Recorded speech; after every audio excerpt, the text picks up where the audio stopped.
দর্শক, খুবই গুরুত্বপূর্ণ একটি খবর।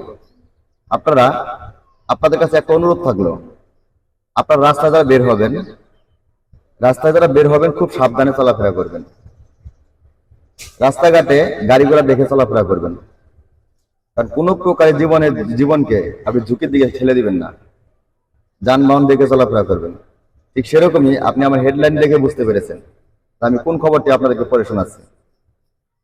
আমি যে খবরটি আপনাকে পড়ে শোনাবো সেটি হলো, বাগেরহাটে ট্রাক চাপায় অটো ভ্যানের 3টা যাত্রী চিরনিদ্রায় চলে গেছে।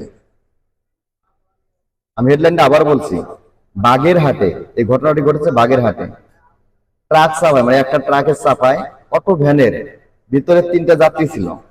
এই 3টা যাত্রী নিহত। বুঝতে পেরেছেন? আমি ঘটনাটি পড়ে শোনাচ্ছি। বাগেরহাটের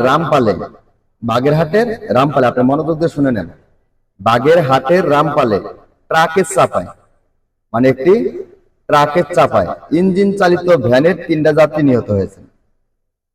তার মানে কি হলো, বাগেরহাটের রামপালে একটা ট্রাকের চাপায় ইঞ্জিন চালিত একটি ভ্যানের সাথে ধাক্কা লেগে ইঞ্জিন চালিত ভ্যানের ভিতরে 3টা যাত্রী ছিল।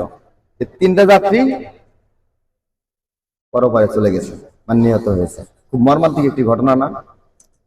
শুক্রবার 27শে এপ্রিল সকালে 8:45টার দিকে ঘটনাটা ঘটেছে। খুলনা মোংলা মহাসড়কের চেয়ারম্যানের মোড় এলাকায় এই ঘটনাটি ঘটেছে। কোন জায়গায় ঘটেছে? এটা খুলনায় চেয়ারম্যানের মোড় নামে একটি জায়গা আছে, যেটা চেয়ারম্যানের মোড় বলা হয়। সেখানে এই দুর্ঘটনাটি ঘটেছে। বাগেরহাট জেলা পুলিশের বিশেষ শাখার পরিদর্শক মোহাম্মদ বাবুল আক্তার বিষয়টি নিশ্চিত করেছেন।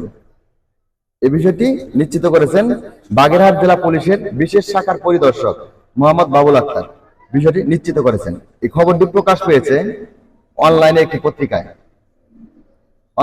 পত্রিকায় খবরটি প্রকাশ পেয়েছে। আমি আপনাদেরকে শুধুমাত্র পড়িয়ে শুনিয়েছি। তাই আপনাদেরকে বলছি, আপনারা যারা বাইরে বের হচ্ছেন, রাস্তাঘাটে গাড়ি ঘোড়া চালাচ্ছেন, খুব সাবধানে চলাফেরা করবেন। একটা দুর্ঘটনা সারা জীবনে কান্না। আপনার জীবনে যেন এরকম দুর্ঘটনা না হয়।